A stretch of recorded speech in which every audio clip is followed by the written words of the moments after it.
She helped the old man at the bank. Minutes later, he left her his entire inheritance. Stories. Have you ever looked at the people closest to you and wondered, what if it all disappeared? What if your status, your money, your influence, vanished overnight? Who would still be there, truly, genuinely by your side, unburdened by the glittering promise of your wealth or the fear of losing their own comfort? Have you ever looked at the people closest to you and wondered, what if it all disappeared? What if your status, your money, your influence, vanished overnight? Who would still be there, truly, genuinely by your side, unburdened by the glittering promise of your wealth or the fear of losing their own comfort? Have you ever looked at the people closest to you and wondered, what if it all disappeared?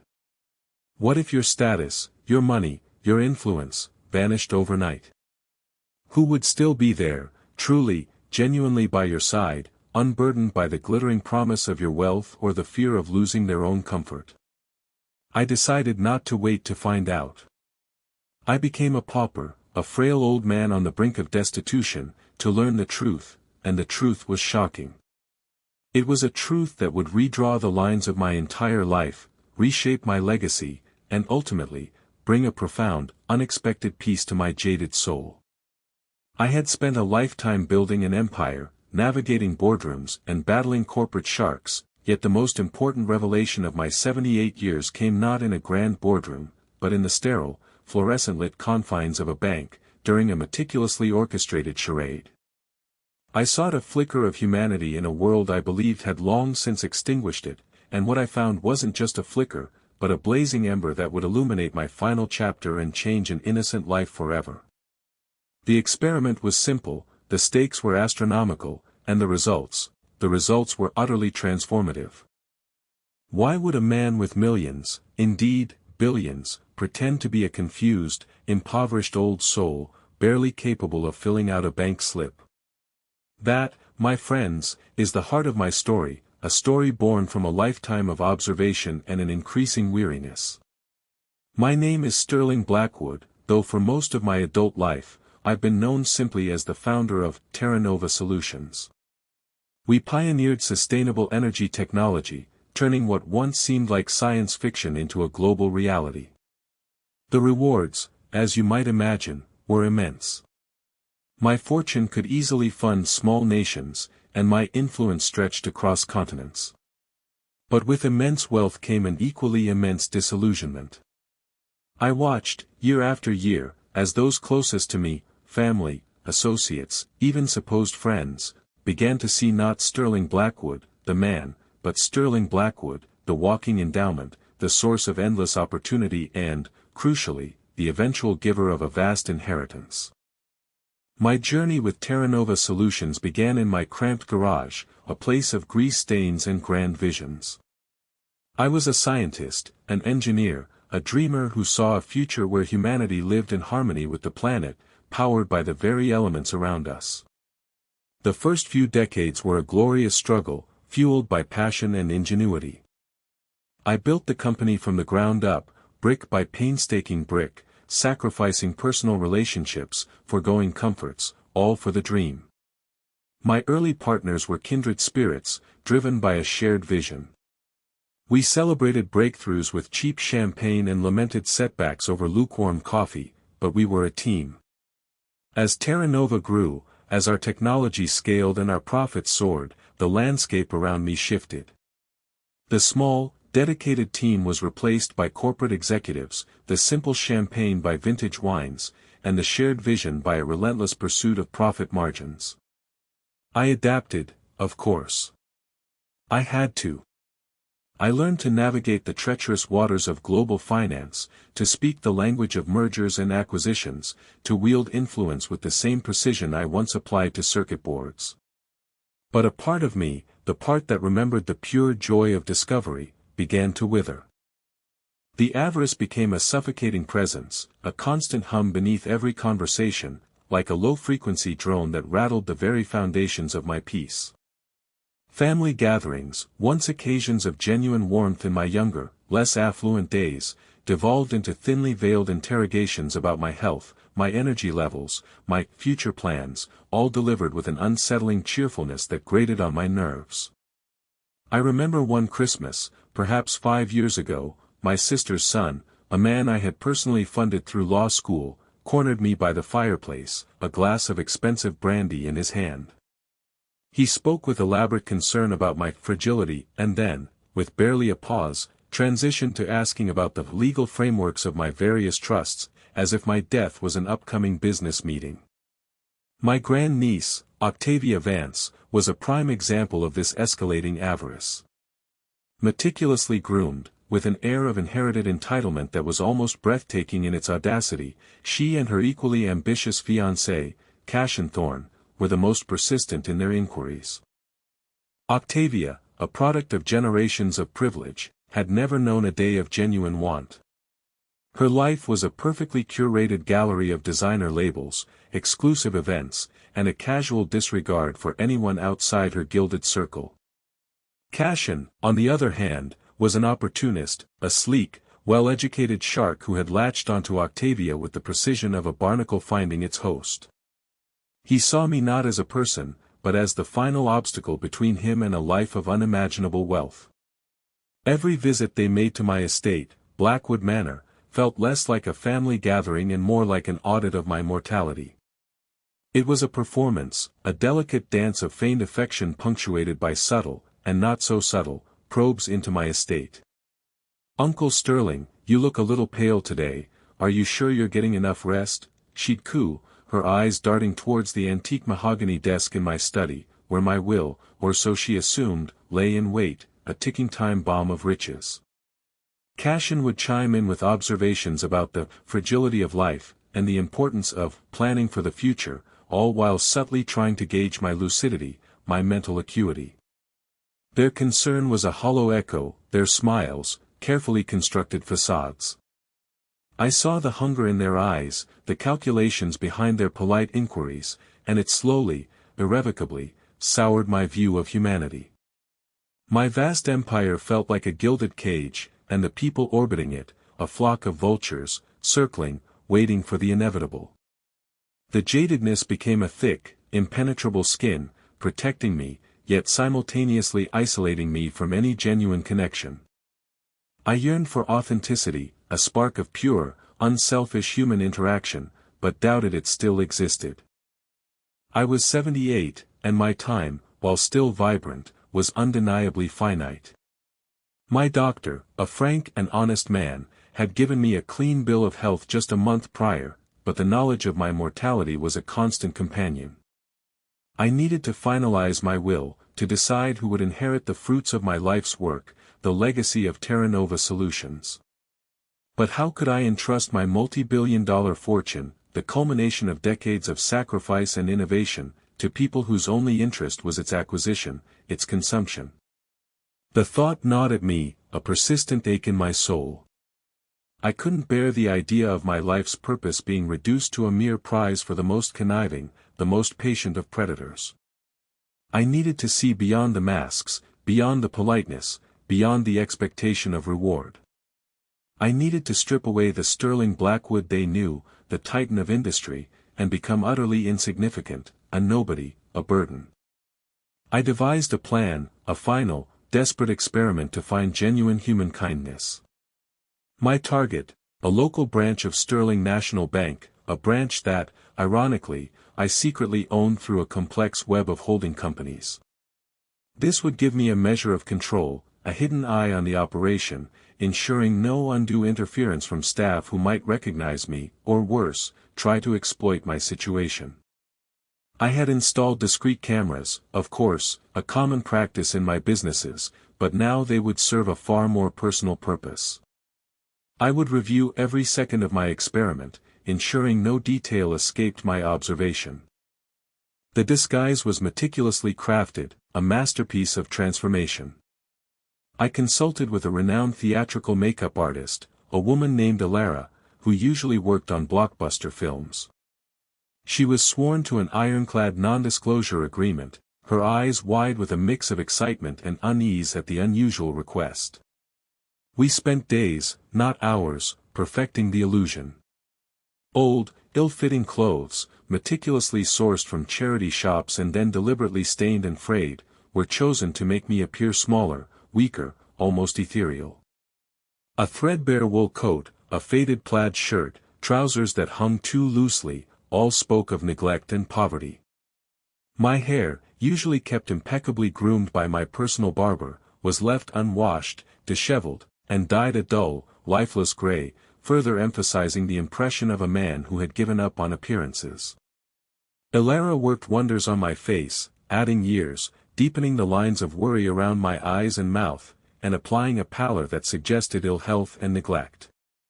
She even used subtle prosthetics to create a slight asymmetry, a droop in one eyelid that implied a minor stroke or simply the ravages of time. My posture, normally ramrod straight from decades of commanding attention in boardrooms, was trained to be stooped, my shoulders hunched, my head slightly bowed. My hands, usually firm and decisive, were practiced to tremble, to fumble with simple objects. I spent hours in front of a mirror, perfecting a vacant stare, a slow, confused manner of speech, a slight stammer, the intermittent clearing of my throat. I even borrowed an old, worn-out briefcase, its leather cracked and peeling, that contained nothing more than a few tattered papers, a half-eaten sandwich wrapped in wax paper, and a worn paperback novel with a dog-eared cover. I was to be a forgotten man, a burden, a ghost of a life poorly lived. My goal was simple, to cause an inconvenience, to create a situation where genuine human compassion would be tested against the irritation of a busy day, against the grinding gears of bureaucracy. I wanted to see who would look beyond the outward appearance, who would see a human being in need, rather than an obstacle. The stakes were everything. My entire legacy, the future of my fortune, hinged on this one quiet morning. So, how did my greedy family treat the poor old uncle, when they encountered him, unknowingly, in the most mundane of settings? The memory of that day is etched into my mind with the clarity of a newly minted coin, a poignant testament to the stark dichotomy of human nature. I arrived at the bank branch precisely at 10:30 a.m., driven by a discreet, unmarked car that dropped me a block away. My driver, a loyal man named Arthur, had been instructed to wait out of sight, ready for my signal.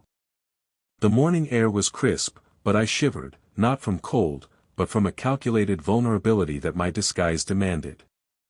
I felt the weight of the threadbare coat, the rough texture of the fabric against my skin, a stark contrast to the cashmere and silk I usually wore. As I shuffled through the automatic doors, the familiar chime felt less like a welcome and more like a pronouncement of my assumed status. The bank was a typical mid-morning hive of activity, a soft murmur of conversations, the rhythmic click of keyboards, the low hum of air conditioning. I consciously adopted a slower, more shuffling gait, my eyes darting around with feigned confusion, though internally, I was taking in every detail with the precision of a hawk. The polished marble floor, reflecting the cool fluorescent lights, the framed inspirational posters that preached financial freedom, the uniformed tellers behind their glass partitions, all were observed with a laser-like focus that belied my outward appearance. I noticed the small queue forming at the two open teller windows, the bustling atmosphere, the subtle impatience already simmering beneath the surface of the patrons. My target was the withdrawal slip. I approached an empty writing desk, its surface cool and smooth beneath my trembling fingertips. With a theatrical fumbling of my trembling hands, I pulled out a cheap plastic pen from my coat pocket. The form itself was simple enough, designed for clarity, for quick completion, but I made it a monumental challenge. My brow furrowed in exaggerated concentration, my lips moved in silent, confused murmurs, as if I were wrestling with an impossibly complex equation. I squinted at the lines, holding the form at various distances, my hands shaking so much that the pen scratched illegibly across the paper. My movements were slow, agonizingly so. I knew I was creating an inconvenience, a bottleneck in the smooth flow of the bank's operation. This was by design. The small queue that began to form behind me was a necessary element of my experiment. I heard the first impatient sighs, the shifting of feet, the subtle glances exchanged between fellow patrons. One woman in a sharp business suit checked her watch with an audible click, another man grumbled softly into his phone about inefficiency. My heart, usually a steady drum, pulsed with a strange mix of anticipation and a familiar, weary disappointment. The world, I mused, seemed to reward speed and efficiency above all else, often at the expense of patience and understanding. It was then, amidst the growing tension of the queue, that Octavia and Cashin made their grand entrance. The automatic doors chimed again, and their presence filled the space with an almost palpable aura of privilege and self-importance. Octavia, as always, was immaculate, a walking advertisement for conspicuous consumption. Her tailored suit was a symphony of expensive fabrics, perhaps a silk blend, perfectly cut to flatter her slender frame, her hair a perfectly sculpted coif that surely cost more than some people's monthly rent, her designer handbag, a limited edition piece, clutched with an air of casual superiority. Cashin, equally polished, walked beside her like a well-trained guard dog, his custom-made suit exuding quiet power, his expensive watch gleaming subtly from beneath his cuff. They moved through the bank with an effortless grace, their eyes scanning the room, not for people, but for opportunities, for shortcuts, or, more likely, for anything that might impede their flawlessly scheduled day. They had, I surmised, come for their own financial dealings, likely to consult with their private banker, Mr. Henderson, about some investment or another, blissfully unaware that the poor old man creating a nuisance was the very source of their imagined future wealth, the sterling Blackwood they were so eager to inherit. Their eyes eventually landed on the growing queue, and then, inevitably, on me, the source of the delay. A flicker of annoyance, like a shadow momentarily crossing a polished surface, crossed Octavia's perfectly made-up face. Cashin raised an eyebrow, a clear sign of his disdain, his lips curling into a subtle sneer. I watched them, my heart a cold stone in my chest, as their expressions morphed from mild irritation to open contempt. Honestly, Octavia sighed, loud enough for those around her to hear, her voice a perfectly modulated tone of weary exasperation. Some people just have no consideration for others' time. It's truly astonishing, isn't it? She looked pointedly at me, then at Cashin, seeking validation. Cashin, ever the sycophant, nodded in agreement, a smug smirk playing on his lips. It's the pace of modern life, isn't it, darling? Some people just can't keep up. They become burdens. He didn't even bother to lower his voice. Indeed, he seemed to relish the opportunity to make his judgment public. Their words, like tiny, poisoned darts, pierced the air, aimed not just at me, but at the general concept of anyone who dared to inconvenience their exalted lives. They scoffed openly, exchanging knowing glances with other patrons who, perhaps out of politeness, or shared irritation, or even a desire to align themselves with such important people, offered weak, complicit smiles of agreement. Not once did they offer a word of help, a gesture of understanding, or even a fleeting glance of pity. Their gazes, when they landed on my hunched figure, were filled with a mixture of pity and revulsion, a clear indication that I was merely a hindrance, an unsightly obstacle in their path. The experiment was yielding precisely the results I had grimly anticipated, confirming my deepest fears about their character. The weight of disappointment pressed down on me, heavy and familiar. Just as the frustration in the queue seemed to reach a boiling point, and the familiar ache of disappointment began to settle in my chest, a different kind of movement caught my eye. From behind the counter, a young woman emerged. She was a junior teller, her name tag read Rowan Finch. She wasn't particularly striking in appearance, neat, unassuming, with a quiet competence about her. Her uniform was crisp, her dark hair pulled back in a simple ponytail, and her movements efficient, yet not rushed. What caught my attention, what truly stood out amidst the sea of indifference, was the genuine concern in her eyes as she surveyed the scene. She wasn't looking at the queue with annoyance, she was looking at me, her gaze lingering, observing. I could see the wheels turning in her mind, the internal debate playing out on her expressive features, and then, a resolute decision. She stepped away from her counter, not to address the queue, not to chide me for the delay, but to approach me directly. This was her break time, I noted, observing the clock on the wall, a small luxury she was now forfeiting. "Excuse me, sir," she said, her voice soft and incredibly gentle, a soothing balm in the tense atmosphere. "Are you having some trouble with the form? Perhaps I can help." Her tone wasn't condescending, nor was it patronizing. It was simply kind, imbued with an authentic desire to assist. As she approached, Octavia and Cassian, still well within earshot, exchanged another look of open disdain, their expressions hardening. "Oh, for heaven's sake," Octavia muttered, her voice dripping with irritation, "now she's going to waste even more time. The inefficiency here is simply appalling." Cassian scoffed, shaking his head in theatrical exasperation, a gesture designed to convey his profound impatience. They made no effort to move or offer assistance, clearly believing my plight was beneath them, a problem for the help to deal with, not for them to soil their hands with. Rowan, oblivious to their cynicism, or perhaps simply choosing to ignore it, knelt slightly beside me, putting herself at my eye level. The simple act of bending down, of meeting me where I was, spoke volumes. "It can be a bit confusing sometimes," she continued, her voice radiating reassurance, her eyes meeting mine with genuine warmth. "Let's take a look together." Her hand, warm and steady, gently guided mine, which still feigned a tremor. She didn't rush me, didn't snatch the pen or the form. She patiently explained each section of the withdrawal slip, her finger tracing the lines, her voice calm and clear, enunciating each word carefully. "This is where you write the amount, sir. And here, your account number." She spoke slowly, deliberately, as if teaching a child, but with an immense respect that made me feel like an elder, not a burden, not an impediment. She even offered a small, comforting smile, a genuine curve of the lips that reached her kind, intelligent eyes.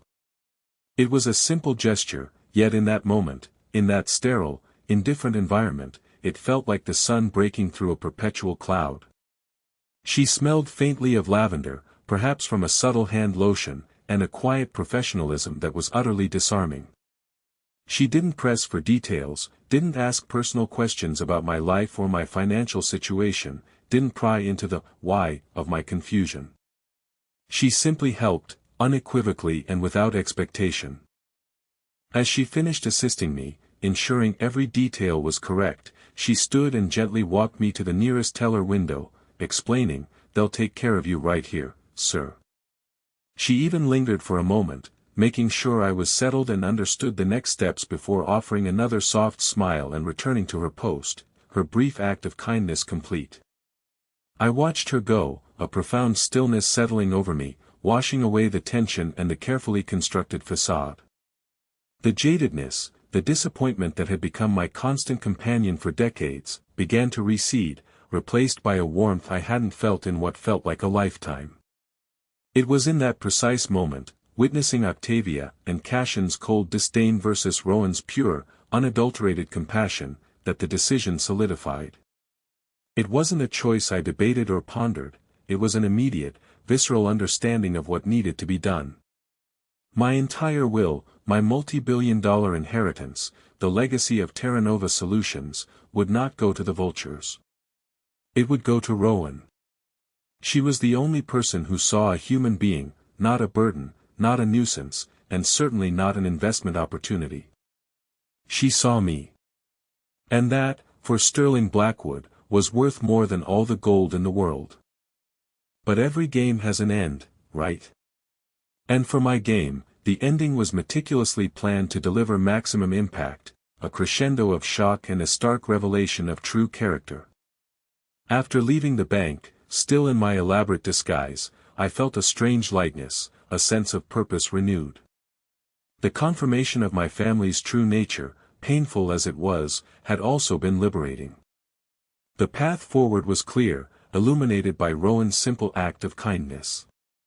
I returned to my hidden base, the discreet city apartment I used for these kinds of clandestine operations, and shed the layers of my disguise, feeling the weight of the old clothes and the theatrical makeup literally fall away. The transformation back into Sterling Blackwood, the man of immense power and authority, felt invigorating, a rebirth of sorts. My trusted legal counsel, Mr. Alastair Thorne, no relation to Cashin, thank goodness, a fact I had to confirm more than once, was already awaiting my instructions. He was a man of impeccable discretion and an unwavering loyalty, having served me for over 30 years. He knew the extent of my fortune, the intricate details of my global empire, and he understood the profound implications of my decision. His only reaction to my account of the bank visit was a raised eyebrow and a quiet, approving nod. "You always did have a flair for the dramatic, Sterling," he had simply said, a rare, dry smile gracing his usually stoic features. The great reveal was scheduled for precisely 1 week later. I arranged a dinner party at my sprawling Blackwood estate, ostensibly a final, intimate gathering before my annual retreat to my secluded private island property in the Seychelles. I sent out invitations to all my closest family members, including, of course, Octavia and Cashin. The invitations were elegantly embossed, hinting at an important announcement regarding my legacy, my intentions for the future of Terra Nova Solutions. This was deliberate. I wanted them to come, to be present, to bask in their imagined triumph, to feel the heady anticipation of their impending inheritance before the rug was pulled out from under them, spectacularly and irrevocably. The night of the dinner, the Blackwood estate buzzed with an artificial conviviality, a brittle cheerfulness that grated on my ears. The grand drawing room, usually a sanctuary of quiet reflection, was filled with the clinking of crystal glasses, the murmur of polite conversation, and the underlying current of restless expectation. Octavia, in a shimmering emerald-green gown that seemed to glitter with her own avarice, flitted through the opulent room, her laughter a little too bright, a little too frequent, her eyes constantly seeking me out, gauging my every move. Cashin, beside her, exuded a confident swagger, his hand resting possessively on her lower back, already, I suspect, mentally allocating portions of my fortune, perhaps even redesigning the estate to his liking. They approached me with practiced ease, offering syrupy platitudes about my excellent health and expressing their deepest affection. "Uncle Sterling, you look absolutely radiant tonight," Octavia cooed, her hand delicately touching my arm, a gesture she rarely extended unless a camera was present. "We were just saying how vibrant you seem. That island retreat will do you wonders, though we'll miss you dreadfully." Cashin, not to be outdone, added, "Indeed, sir. A man of your vision needs his time for contemplation. Though, of course, the family is always here to support your endeavors, should you require any assistance with the more mundane aspects of, say, estate management." Their words, once grating and infuriating, now held no power over me. I simply observed them, a silent, knowing smile playing on my lips, savoring the moment. They had no idea they were attending their own financial funeral, unaware that their grand expectations were about to collapse into dust. The atmosphere shifted subtly as Mr. Thorne entered the room, his presence a stark contrast to the glittering superficiality around him. He carried a slim, leather-bound briefcase, its contents holding the key to their futures. His presence, usually a signal of official matters, was met with a mixture of polite curiosity and thinly veiled excitement from my family. They all knew Alastair was my executor, my legal guardian of the vast Blackwood empire. I allowed a moment for the anticipation to build, for their hopes to reach a fever pitch, for the silence to deepen, heavy with unspoken desires.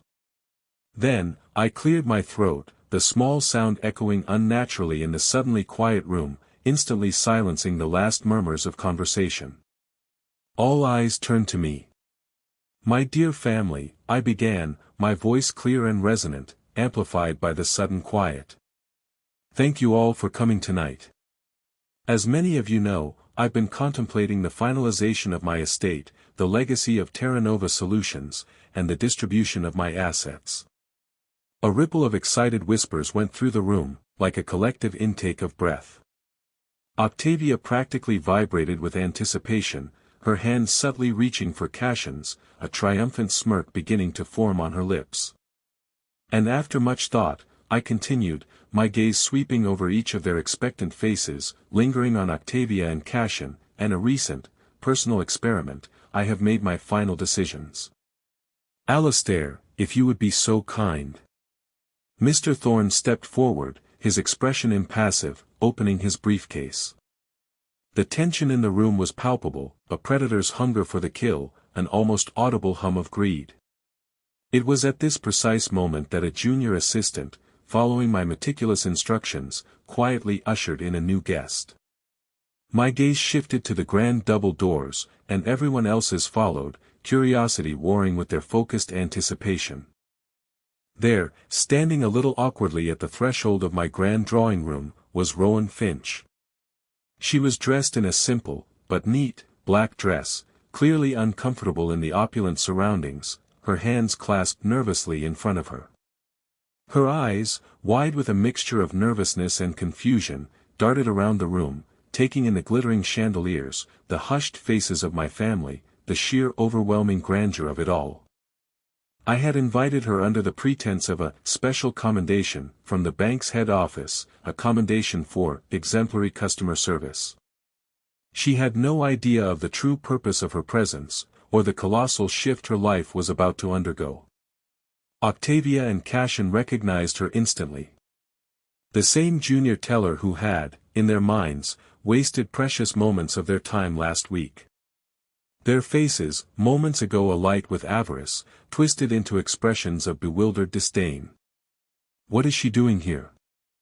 Octavia hissed, her voice barely a whisper, but laced with venom, clearly affronted by the presence of a lowly bank teller at such an important family gathering. Cassian merely sneered, a dismissive flick of his wrist, as if to shoo away an irritating fly. They had no recollection of the old man from the bank, of course. My disguise had been too effective, too complete.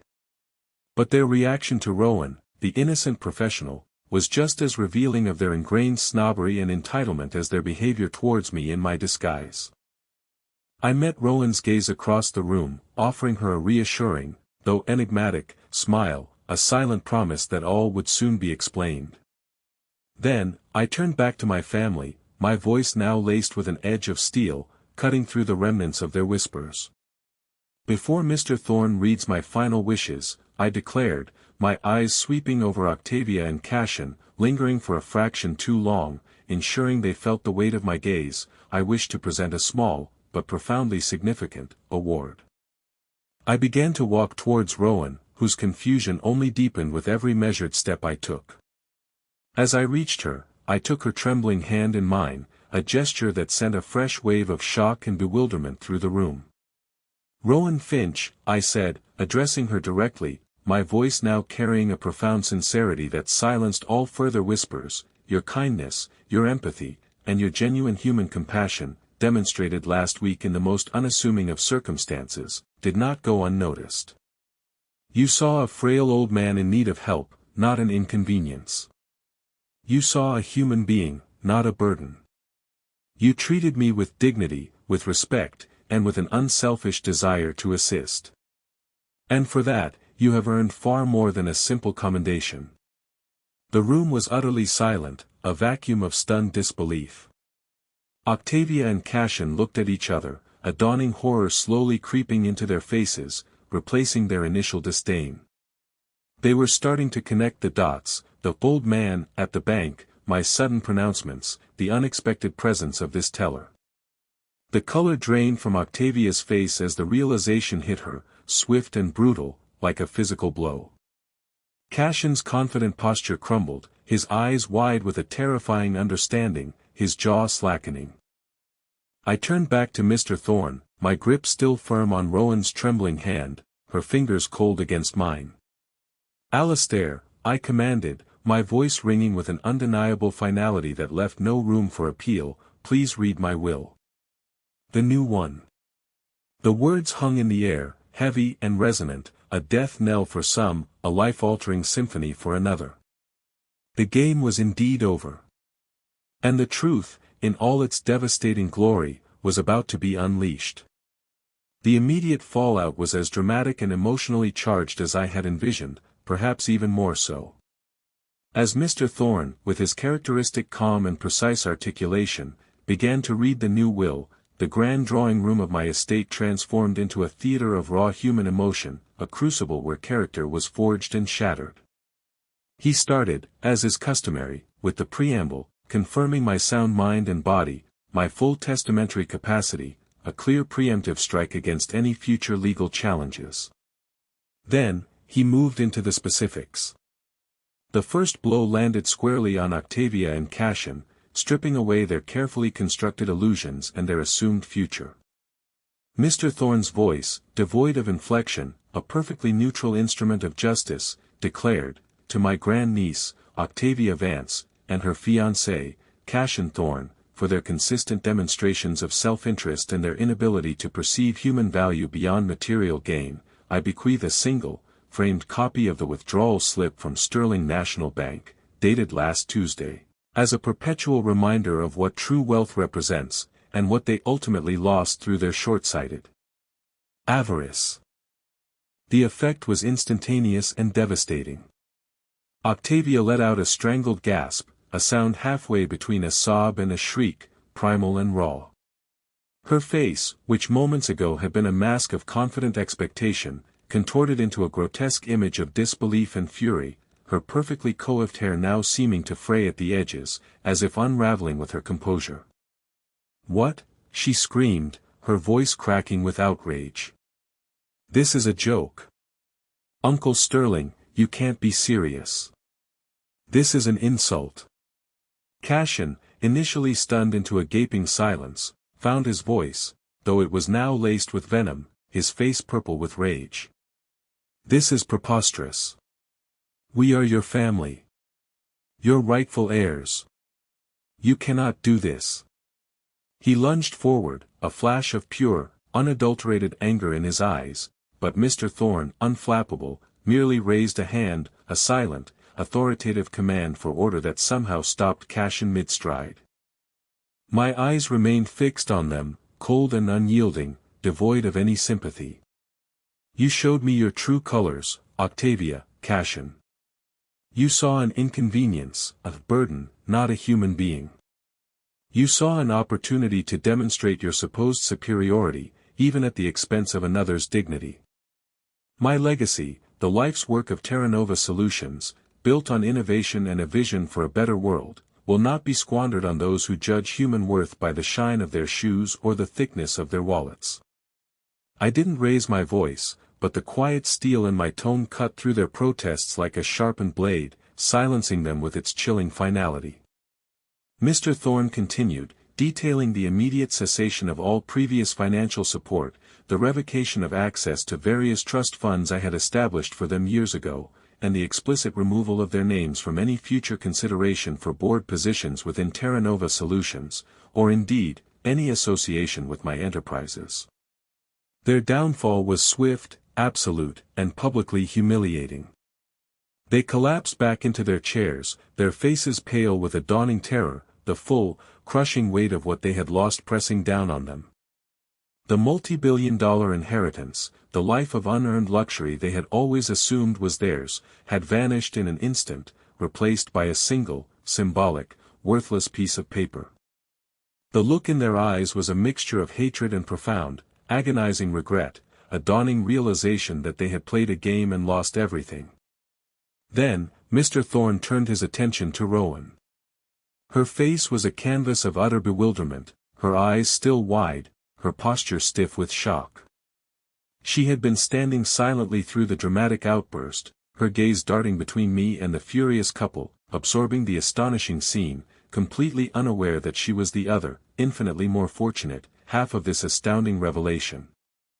And finally, Mr. Thorne announced, his voice now imbued with a subtle, almost reverent, quality, a clear departure from his previous detached tone, to Rowan Finch, for her extraordinary kindness, her genuine empathy, and her selfless act of compassion towards a stranger in need, Sterling Blackwood bequeaths his entire personal fortune, including all his shares in Terra Nova Solutions, his real estate holdings, his extensive art collection, his private jet and yacht, and all other liquid assets, amounting to an estimated value of $23 billion. The silence that followed was even more profound than before, a heavy, suffocating blanket. It was a silence born of shock, not just for Octavia and Cassian, who now looked like ghosts, but for everyone else in the room, and most especially, for Rowan herself. Her eyes, already wide, seemed to expand further, as if trying to encompass the impossible sum. Her mouth opened slightly, but no sound emerged, her breath hitched. She swayed perceptibly on her feet, and I gently put a steadying hand on her arm, feeling the sudden coldness of her skin.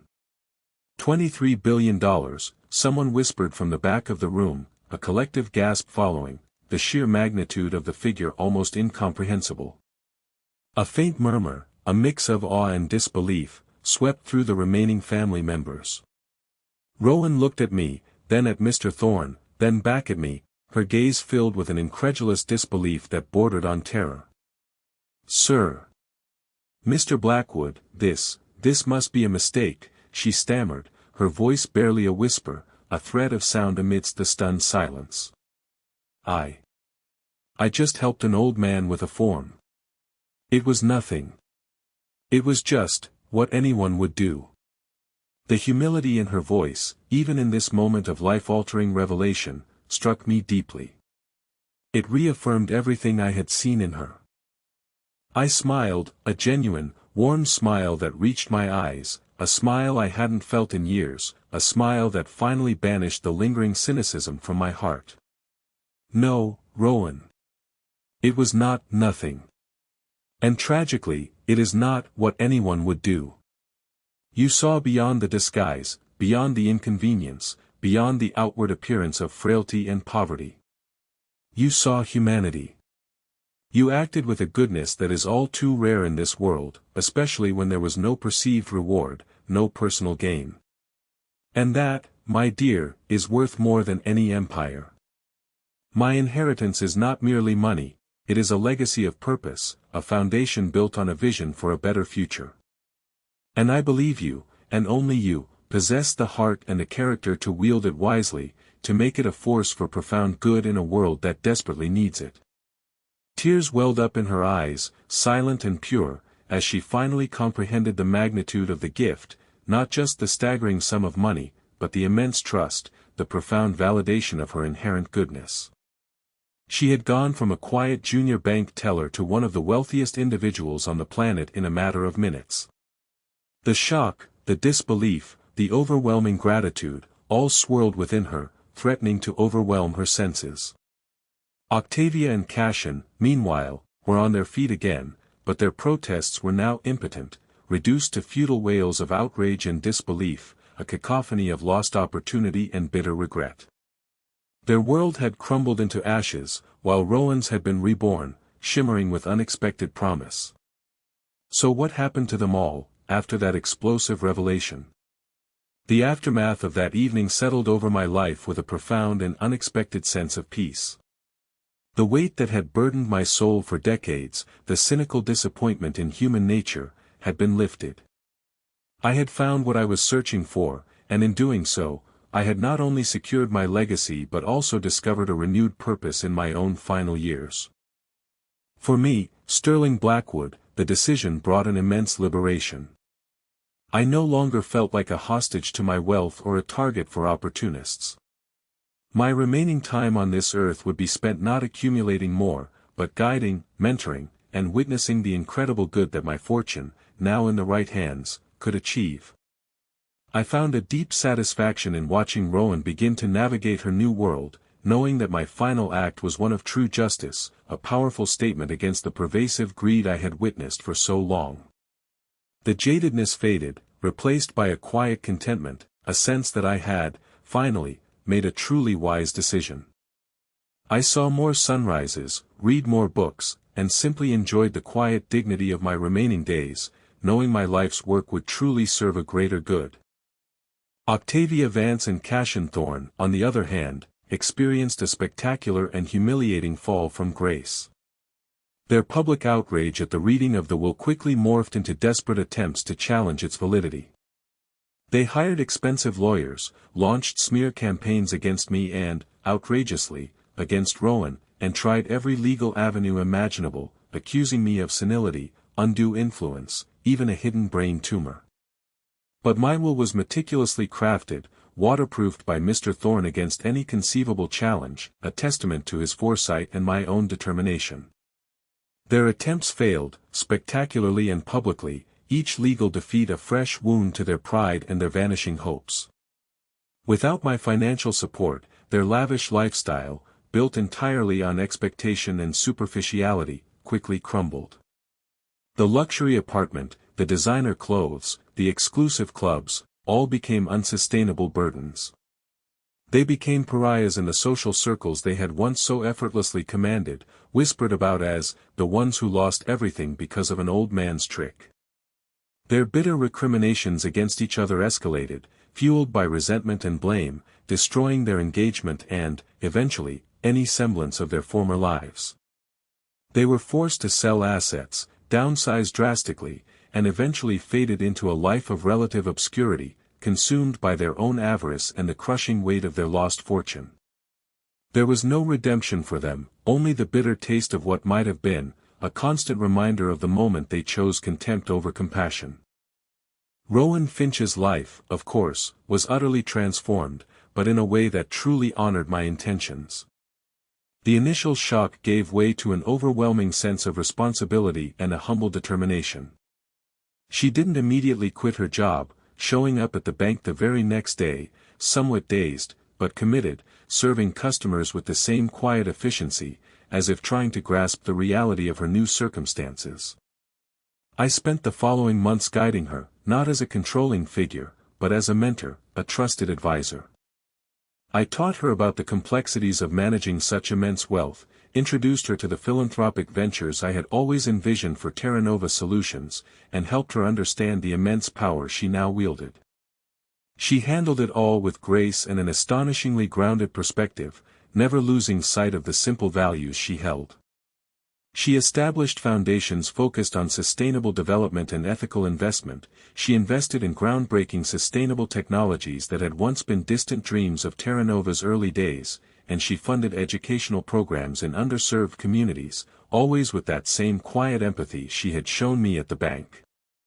She never forgot where she came from, and her kindness, far from being corrupted by wealth, seemed to amplify with her newfound resources, becoming a beacon of hope and positive change.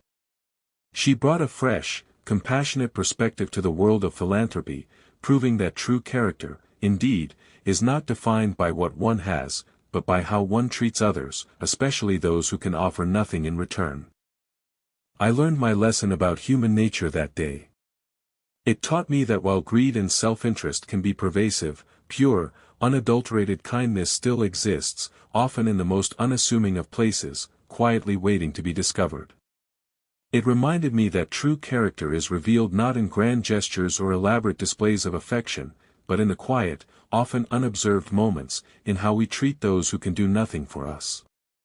That day, I found more than an heir, I found hope. Our channel is full of stories like this, narratives that delve into the depths of human behavior and illuminate the often surprising truths that lie beneath the surface. If you enjoyed this story, be sure to subscribe to our channel and turn on notifications so you don't miss our next tale of truth and transformation.